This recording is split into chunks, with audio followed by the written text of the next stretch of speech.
Welcome to People in Perspectives. My name is Jyotsna Sharma and you're watching our live immigration special today. Well, green card एक ऐसा सपना है जो बहुत लाखों लोगों को बहुत प्यारा है, लेकिन हकीकत यह है कि सबको मिलता नहीं यूनाइटेड स्टेट्स ऑफ अमेरिका में. There are around 6 lakh high skilled immigrants who are in a never ending wait for this green card in US. And to talk about something very, very interesting that happened recently, we will be talking to an esteemed guest tonight. In fact, Fairness for High Skilled Immigrant Act passed the Senate. The bill is known as S386, and this bill recently passed the Senate, and it created a lot of contentment, lot of joy in this 600,000 high skilled immigrant community who are in this wait line for green card. आज हम पूरी बात करेंगे ये bill क्या है, कितना successful होने वाला है ये बिल, क्या ये बिल फाइनली पास हो गया है, और otherwise we have more steps to go to reach the finish line. To talk about that, we have our esteemed guest with us. Her name is Attorney Prashanti Reddy. She has more than 20 years of experience in the immigration field, and she is admitted to the bar in New York. She is a member of American Immigration Lawyers Association and the New York Bar Association. Ms. Reddy was voted as the top 100 lawyers by the National Advocates, top 100 immigration lawyer in the state of New York by the American Society for Legal Advocates. She was recognized by the Lawyers of Distinction, recognition for excellence in immigration law, and she was also recognized as the American Institute of Legal Counsel as the 10 best immigration attorneys in New York. Ms. Attorney is affiliated to many other organizations, and in fact, she is the advisor to the Indian Consulate in New York. Ms. Reddy, very warm welcome to you. Thank you so much, Jyotsna. You know, the entire community who are waiting for this green card is in real joy. But the point is, are we finally looking at the silver lining? Is it really coming true? क्या ये bill pass हो जाएगा finally? And we will be able to achieve what we want? Or there is a long way to go? Right. And my question to you, first and foremost, would be the description of this bill. What does this Senate bill speak of? The content of this bill, we want to know from you. Right. So the bill, Jyotsna, again, thank you so much for inviting me, and it's nice to be talking to you again. But today we're talking about the Fairness for High Skilled Immigrant Act. And for all those people who have actually been following it, it's had a rocky journey so far. Right. It's been in and out of the Senate and the House. And there were so many near misses where we thought that it's almost going to be passed, it's going to be passed tomorrow, and it didn't happen. Right. So I'm hoping that this time around it'll actually get passed. That's what we're all hoping for. But what has happened so far is that there is a House version that has been passed, and Right. there's a Senate version that was just passed. And then it got amended. Right. And the Senate version is an amended version, not the original version. And so there's a difference between the House version and the Senate version. Mhm. And so next step, what's going to happen is the House Judiciary Committee will take up the matter, and they will try to reconcile the differences. Okay. Ms. Reddy, you know, today we are going to get a lot of live calls. And in fact, I have a caller right now. We'll take this call and we'll go on further. So when we talk about this bill, you know, you're saying it will go to the House now. And the House Judiciary Committee has to come into picture now. Who are we specifically talking about there? Who are the key players or names, any names that you know of? So right now, we're not sure with reference to the House who the key players are. But there are many key players with reference to the Senate. Mhm. And, so basically, Senator Mike Lee, Mhm. Republican from Utah, Right. has repeatedly attempted to get the bill passed. Absolutely. It was stuck in the Senate for Right, long. right. And he was trying to do it with unanimous consent. Right. And then also Senator Chuck Grassley from Iowa, Republican from Iowa, Rand Paul, David Perdue, Dick Durbin. Dick Durbin had a long hold on Had a long hold on it. So the Right. recent hold for the bill was from Senator Rick Scott. Right. And this was from Florida. And this was a bill, this was his amendments, were a few amendments that the House may not agree with. Mhm. And we'll go into So that. what are in these detail. amendments that Senator Rick Scott has put in? So Rick Scott has put in, number one, he's put in the Chinese exclusion amendment, which basically says that if any Chinese national has had some past with the Chinese Communist Party or has been a member of the party or some affiliation with the party, then you cannot give them adjustment of status. They can go outside the country and apply for a visa outside, but they cannot be adjusted in the US. So I don't know what the distinction is or why they made that distinction and why they're not allowing adjustment, because then they can just go outside the country and do it, as an immigrant visa outside. Maybe they intend to have more scrutiny when they're outside the country, and maybe they will deny it. Not quite sure what the. Sure. So Prashanti, I'll take this caller right now. People in Perspective live on TV Asia. Hey, hi. My name is Sheetal Kuparde, and I have a question for Ms. Prashanti. I hope you all, both the ladies, are doing good. Thank you. Very good. Right, Sheetal. Thank you. So my question is, just on the positive note, hoping that the bill does go through all the hurdles which are remaining now. What would be your prediction about how long would it take for the backlog to clear up? Very interesting question, Sheetal. Thank you so much. Yes, Prashanti. Yeah, so I will answer that question briefly, but we'll have to go through all the features of the bill. Absolutely, I understand, but a brief answer would suffice so right to get now. an idea as to what we're talking about. But Sheetal, thanks for your question. And if the bill passes as it is, which is without any amendments, without any changes made by the House, which is unlikely because the House will most probably they will have to come to some kind of settlement. So there'll be some give and take with the bill. But presently, the way the Senate bill is structured is that there is a 9-year a phase out of 9 years, which basically means that every year a certain percentage will be given to non-Indian and Chinese nationals, just to safeguard that their visa, nothing's happening with their visa numbers and they don't get backlogged. I think it's just a way of making sure that the bill is passed without any confrontation, because otherwise the rest of the world will object to it if their green card numbers get suddenly unavailable. So this 9-year phase out is something that was not in the House bill. In the House bill, it's like a 3-year phase out. Right. It's not a 9-year phase out. So now again the discontent will come. So people are predicting that until all the green card numbers, and then there's another, there's something else in the bill. It says that not more than 85% can be given. Okay, so Prashanti, I'll take another caller as well. Thank you, Sheetal. There, I have another call. I'll move on to another question with you, Prashanti, right now. So it doesn't matter. But just to answer, if Sheetal, yes, you should actually finish off the answer. We don't know. It could be 7, 8 years, 9 years until the green card backlog is completely cleared. If it's as it is, if it's passed, the Senate version is passed. Because 9 years of, is a long time, right, to give reservation. So it's kind of defeats the purpose of the bill, because the purpose of the bill was to make sure that there's no nationality factor, and that it's merit based and everybody gets an equal opportunity.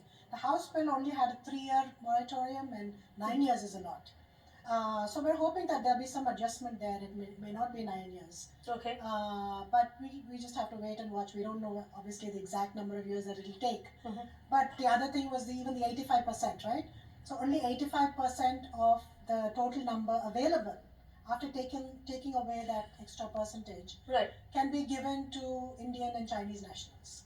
So basically, and then, Jyotsna, the other thing is, I know it's confusing, and out of that 85%, only 75% can be given to H1B holders. Why is it so? That's how the bill is written. That's how the Senate. So where does it go? The other numbers go to? So they will go to the rest of the world. So they want H1B, rest of the world. Okay.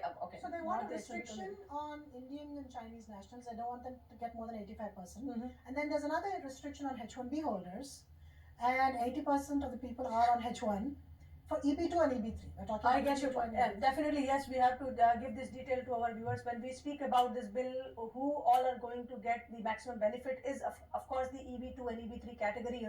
As we speak about, the 7% cap that is right now, all over these employment-based numbers that they get allocated these green cards. Somewhere India has lagged behind, because hundreds and thousands of people come from India, but then there are only 7%, say 2,500 or 2,600, green cards available in EB2 and then EB3 category respectively. And that's where the backlog, the line is getting longer there.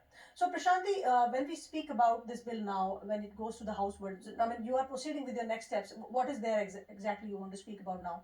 Right. So just to your point, you're right. 7% is the only amount that Indian nationals finally they get about 10%, and they make up about almost 90% of the numbers. Right. So which means that pretty much at the end of it, with the 10% that they're getting, 90% of the applicants are backlogged. So pretty much everybody who's filing is backlogged, and the rest of the world is getting green cards immediately. That is very true. Yes, So- that's where the disparity is. so- That's where the discontent So is. based on this, and it makes sense because about 700,000 Indians will not get their green card until they die, pretty much. You know? Yes, So the that wait is the line backlog- when we speak that is about the for this backlog green that card we have. ranges from 20 years to 150 years.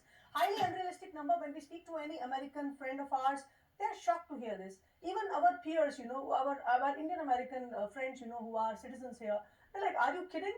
But that is the real truth. हमारे देश के लोग, हिंदुस्तानी लोग America आते हैं green card का सपना लिए, लेकिन ये सपना 150 साल तक लंबा खिंच सकता है और ये अनरियल लगता है. हमारे लोगों को बहुत पेशेंस के साथ बैठना पड़ रहा है. कितना पेशेंस, लेकिन एक लाइफ चली जाएगी, दूसरी आएगी, तब भी ग्रीन कार्ड नहीं मिलेगा अगर ये बिल पास नहीं होगा तो. Right. So that's where it is. So and now to go back to the provisions in the Senate bill. Right. So it's an 11-year phase-out period, Mhm. right? And just to give you some numbers, in the first year, 30% of the green cards will be reserved for rest of the world. Mhm. In the second year, it's 25%, and then third year, it's 20%. Fourth year is 15%, and year 5 and 6 is 10%, and years 7 through 9 is 5%. Okay, so basically there is reservation they've kept for the rest of the Right, world, which so that is they want to be slowly, just and fair. Decreasing, Right. but it is 9 years, I think, is a long period. But if I were to ask you a very common sense question, here that I'm just putting a situation, somebody who applies for a green card in 2019, when are they going to get their green cards? As per this bill, if this bill passes. Right. So, first of all, the green card, it will take effect only on October 1st, 2022.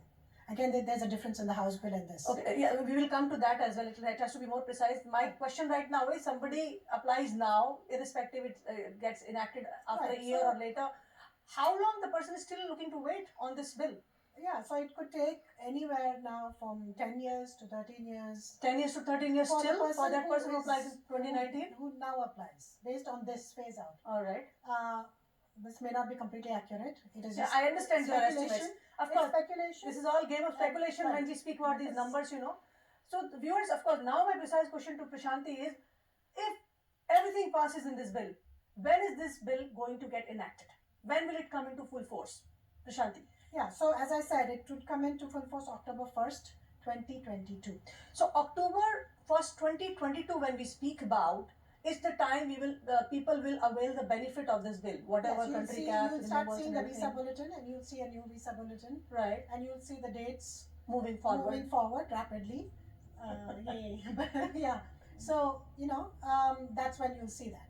Provided, of course, again, everybody should understand this is the Senate version, there's a House version. The House version talks about immediate, starting the law immediately, and this talks about starting it 2 years later. So let's see what will actually happen. So you were But- saying the Senate version wants to start it 2 years Push it later, but forward. how about House version wants to is start ASAP? incident- Yes, ASAP. Oh, that's good. Yeah. I don't know what the final outcome will be, but today we're talking about the Sure. Senate bill. Perfect. The other thing is, we will go to next things Sure. also. Well, viewers, we are going in for a short break right now. Don't go anywhere because this is going to be a very interesting conversation. We'll be. Welcome back. आप हमारे साथ जुड़े हुए हैं और हम बात कर रहे हैं ग्रीन कार्ड के ड्रीम को सच्चा बनाने की. जी हाँ, सेनेट S386 जो बिल था सेनेट में पास हुआ और उसके बाद खूब हंगामा मचा भारतीयों में, ये सोचते हुए कि अब वो घड़ी दूर नहीं जब ग्रीन कार्ड उनके हाथ में होगा, खास तौर से उनके लिए जो कि हाई स्किल इमिग्रेंट्स हैं. And we are talking to attorney Prashanti Reddy on this. She is giving the entire description of this bill S386, the Senate version. And while we speak, Prashanti, so what are the next points that you would like to discuss on this bill in detail? right, When we so were going the other through, one is there's a guarantee for nurses and physical therapists, so they've given a separate quota for them because they're underserved occupations basically. There's a that was shortage. Rand Paul's amendment rather. Yes, that was the incorporated. shortage. And Right. I don't see any issue with that. I think, it's fair. All right. There's 11% Reservation for them? reservation for them. But it is okay. Physical therapists and nurses. So that's Alright. one point. Then the other one is an interesting one. So H1B visas holders and H4 visa holders, they'll get no more than 70%. We discussed this. Yes, we discussed that. And this is not in the House. So H1B and H4 visa holders will only get 70% of the allocated numbers. Correct. In first year or forever? 70% and then 50% in the subsequent years. Okay. So starts off at 70% and then. So this means anybody coming on H1B will not be entitled to get green card in the sense that they will still reserve. I mean, so they will get a green card, but 70% is reserved.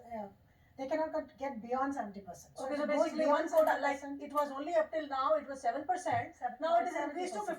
Yes. We can say that. Yes. First year is 70 and then it goes to 50%. Right. And it actually doesn't affect, and it's a little complicated, but it really, just take it from me, this doesn't affect H1B holders at all. Right. Because we already have, remember, a quota of 85%. So it's not going to go above that anyway. Sure. So this has, net has no effect. Okay. For H1B visa holders. Right? And then the next one is the family-based immigration, which is very important. The bill, this is the only place they talk about it.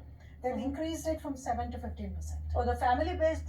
They have not removed the family-based. Did they have ever? Yes, ever they always have a country. Even 7% for them. Same thing. Okay. Indian nationals get 7%. So the Indian nationals who are looking for the green card, they also have a long family, yes, the great time for family base. For brother and sister category, for permanent resident spouse categories, there's a long wait, many years. So they increased from 7 to 15%. They have not taken away the country cap. The country thing is still there, exception, but they've increased it from 7 to 15, so they've doubled it. Okay. Which is great news. Anything is great news. Anything is better than what it is right now. Then the other thing is, we talked about this a little bit, the Chinese affiliated with the Chinese Communist Party. Right. So that's one of the bills, and that was introduced again only in the Senate version, and there is talk that the House Democrats don't like it, so it might be taken away. This is the latest. So House Democrats don't like it; they want to remove it. They want to remove it. But then so this is Section 8. So there are two parts, Section 8 and Section 9. All right. So this is the point of contention. Yes, though, point of contention. Correct. All right. Correct. Then the other one is very, very, very interesting and useful part of this bill in both the House and the Senate.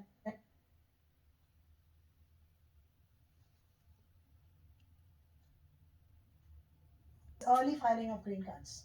Early filing of adjustment of status. So even though your visa number is not available, you can still file adjustment of status and you can get an EAD. This is most important. So you're not dependent on a H1. How does it work? Like recently, when the date of filing became current for a lot of people, that's how it will work, but even better. It'll be better. It'll be better than that. How? Yes, because you'll get an EAD for 3 years. Okay. And not for 1 year. And every time you have to keep applying for an EAD, right? Under this present law, when you file under dates for filing, you have to keep renewing your EAD every year. It takes 6 months to just get the EAD. Right. So you're perpetually renewing your EAD. And how soon are we getting the EADs under this? We don't know. It depends on processing time. Processing time can vary. So they but have otherwise, given us a promise. anybody in the green card backlog line So anyone who has filed an I-140 and it is pending for at least 2 years. Okay. And so Prashanti, sorry, I'm taking this call right now. And we have a caller. Let's contentious issue. What are the other issues that will hurt? Yeah, so the other issue that is very, very useful for Indian nationals and which is a joy to behold is as I said, they're getting temporary status. Okay. So it's almost like a temporary, you have an adjustment status, meaning you have a 485 pending. So you get, so the way to get it is you should have filed an I-140 at least 2 years and your visa number is still not available, so you're not able to file an adjustment of status application, right? Okay. So you can file an adjustment of status application, even though your visa number is not available.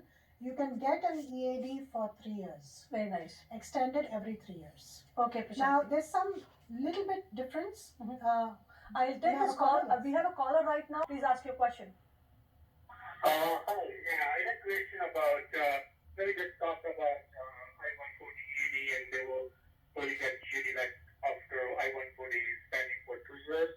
So, how does it apply? Like someone who has just changed job and he's probably in the process, but that's the previous job and I-140 approved.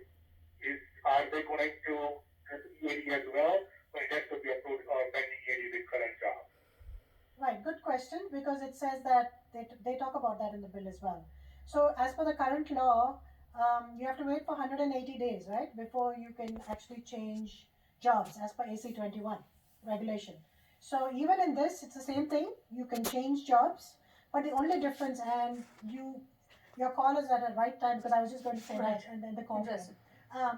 So the only difference is that when you're changing jobs, you have to pay a salary. Your new employer has to pay a salary that is commensurate with other employers similarly situated in the US, Right. right? And that was never there before. Okay, so That this is a provision new was clause. never there before. All right. There was no, nobody actually looked at how much they were getting paid, especially when you do AC. So it has to be commensurate with the old employer. In case you change your job, that's how. It has to be commensurate with what other people are getting paid in your area, pretty much, to say it in a simple version. And you have to file a letter and most probably a form which is 485J, which is presently the same. And you have to get a bona fide confirmation, and most probably there will be a fee involved in this change of employer, which is, All right. there's no fee right now. They're saying there'll be a fee of $2,000. Okay, got it. Thank you. I have another caller, Prashanti. I'll take this caller as well. The question is, like my son is a US citizen, All right. and he's going to be marrying a girl with a H1B. So how long will it take to get a green card for her? Okay. Interesting question. Yeah. It's So well this- off the league though. Which is good because she's marrying a US citizen, and that's one of the best. He's a US citizen, my son. He's marrying and he's marrying H1B visa a holder. H1B visa holder. Right. So that H1B visa holder is lucky because that's one of the best categories to be in, because the date is current. She's marrying an immediate relative, and immediate relative, there's no restriction on priority dates. So the date is current. So as soon as you get married and you file the petition, it's only processing time. So in about 6 to 8 months, you should get the green card. Perfect. Thank you. After getting married? Yes, they can go to India, but she has to wait for an advance parole. So she has to get an advance parole approved and take the advance parole and then go. She cannot travel without the advance parole approval. All right, thank you, Prashanti. Interesting. Of course, there are different viewers that we have in this category. They are curious to know how soon the green card can come. ये सपना है जो सच होना है और सच होने के लिए बहुत जोर लगाया जा रहा है. Well, we're talking to Prashanti. Prashanti, what are the next steps in this bill? Of course, when we're talking in detail, we are running short of time. Of course, we'll try to pace up now. Okay. Let's see what else we can cover right now. Okay. So then so we talked about that with reference to getting a temporary EADs, EAD card. yes, of The course. next one is aging out, which is Aging out. extremely That important. is the most important thing, in fact, we Extremely want to talk about. important. Right. So because you can file this 485 in advance of the filing of the priority date being available, Right. you also help your children because as soon as you file, the clock stops. So they don't age out. Are you sure? Yes, absolutely. So what As has per the happened Senate bill. recently As per is, the Senate yeah, so bill. what has recently happened is, like, when the date of filing become current, we are not able to lock the age of the kids, aging out kids. Correct. But here, the They age have gets said locked that down the as age soon will be as we frozen. get the That's EAD. what they're saying. Interesting. Correct. And that is in the Senate version. Goes to Correct. the House, I hope. The House version also has a similar provision. Absolutely. So there's no conflict Interesting. here. So this is a big relief. If this bill passes, definitely there's a great opportunity, Right. to lock in their ages. Correct. Okay. And then there's some not so good things also, Mm-hmm. because when they try to give you good things, they try and take away some things. All right. And this is a case where, in order to fix the right hand, they're cutting off the left hand, So what is that? which is the H1B provisions. So what are the They're provisions really exactly? restricting the H1Bs and the whole system of, filing H1s. So first thing is, some are not too bad. Mhm. First thing is that there's a 30 days wait before you can file a H1 because they're asking for advertisement to be done. So kind of like a green card. So there is a 30 Pre-advertisement. days wait for filing an H1B itself. When we Yes. speak about H1B transfers are going to get tough if this bill passes because they have to post an ad for 30 days. Right. And in the consulting industry, it might be a dent because no client waits for 30 days to hire a client, a Correct. consultant there. Correct. So that's a Could be a big problem. problem. We don't know Okay. whether we have to wait for 30 days or we just place the ad for 30 days and show it to them after the fact. All that right. they're So happy that with it's it. not taking any, We're not sure. the person is Yeah. not taking any American worker's job, and Right. that's where they are eligible Yes, to correct. apply Yeah. for the Yeah, correct. transfer. Okay. Then ban advertising on and saying that only H1B people can apply. So there are a lot of people who advertise, consulting companies saying Mhm. that blah blah blah, this is a job, please apply only if you're on a H1B. So presently also that is frowned upon and not allowed, and they're just Right. stating that again, saying that you Okay. cannot do those kind of H1B All right. only advertising, and that's I think is good. There's nothing. I don't think anybody is harmed Sure. with that. And the next. Bans recruiting primarily H1Bs. So this is also a problem. Can you repeat what you said? Bans? Ban recruiting primarily H1Bs. So if a company is recruiting only H1Bs and is not recruiting permanent residents, not recruiting green card holders, so they have to show when they're recruiting a H1 that they have tried to recruit a US citizen. Again, goes back to the advertising thing. Get you. And it's kind of bad because it's bad for the merits. If you're trying to hire the best and the brightest, and if you're not hiring someone because they're on a H1, so that's bad for the company, right? And bad for America on the whole because you're not entertaining merit anymore. Then there are other things such as the Department of Labor can ask for W-2s of every single employee. That is very onerous. If you have 100 employees, they can ask for W-2s of 100 people. Okay. So that's one provision. Next. Bans hiring new H1s if an employer has more than 50%. This is a huge thing for consulting companies. In For fact, the this is MNCs, for the Tata. so this is huge for the Cognizant integrators, of the world. MSPs and all. Yes, we speak about the TCS, the Cognizant, the And Accentures and also small HCS and all. companies. Also I mean, small of course, companies. they're speaking about 50% hiring Yeah, limit there on right. H1B. So anybody who has more than 50 But employees. honestly, Prashanti, the people who have waited for last decades, so many decades, who are in the green card backlog, who are in this country, the H1B visa holders, literally got so fed up with this head. Don't bring any more H1Bs unless we get our green card in our hands. Well, anyways, we are going in for a short break right now. We'll come back soon. Don't go anywhere. Welcome back. Well, we are talking about this green card issue, and the bill that passed the Senate recently, Bill S386, Fairness for High Skilled Immigrants Act. Prashanti, in continuation of this bill, what we were discussing about the details of the bill, what are the other caveats there? Yes, so the other thing is that they're going to ban B1s being used in lieu of H1s. Good. Very Yes, so Perfect. I don't see anything wrong with that. Right. So Next. B1s were coming into the country and working almost like a H1. So the people know. Yeah. We can move to the So, next right. point there, And then the other one is basically other issues are with reference to fraud and like for example not allowing employers to retaliate against people who complain against them. Oh, excellent. Which Nice. is good, which is very Very nice because otherwise H1s become like bonded laborers. They are. They are in this bondage for years. Yeah, We are right. looking for that freedom, indeed. Right, so Of course. that's a good thing. And then they can also take up like DOL can run an audit even if they don't have to give any information. It can be an anonymous call and DOL can still have an audit. They don't, it doesn't have to be Sure. a Next. source that they can identify. Require employers to pay at least the actual wage instead of the prevailing wage. So this is something that is different from what is there right now. They want employers to pay the actual wage that they pay other employees, not just the prevailing wage. So Got actual it. wage could be higher than the prevailing And this wage. would definitely give them a level, where they earn better money there. Better money, yes, Of more course. fairness for Nice. the Very nice. employees. Nice. And then the other stuff is about audits, increasing the number of audits, making it easier for DOL and USCIS to audit you, which I don't So see any Prashanti, problem. now if we speak about going to house, how can this be made successful? Considering the fact, of course, the opposition may come from these big tech companies, where of course they are going to face a backlash there, with reduction of numbers, H1Bs and all. What do you see? What's the prospect of this bill? So with reference to the MNCs, I think they will find a way around it. All they need to do is merge with a US-based company which has, All right. substantial US citizens, and they can still go ahead with their H1B program. All right. I think they're already looking into it. So I Right. don't think that will, much will change. There's still a way of, doing that. So the update, the news flash that I have, the update as of today is that the House is extending their session until December 18th. Very nice. So which means we have a chance of this being heard now. Very nice. Because there's a deadline for this. Every bill has a deadline, and if it's not heard within a certain period of time, it dies. And then they have to go through So everything December again. 18th is the deadline, and if you're active in the advocacy there to get this bill passed, you know what you have to do. Correct.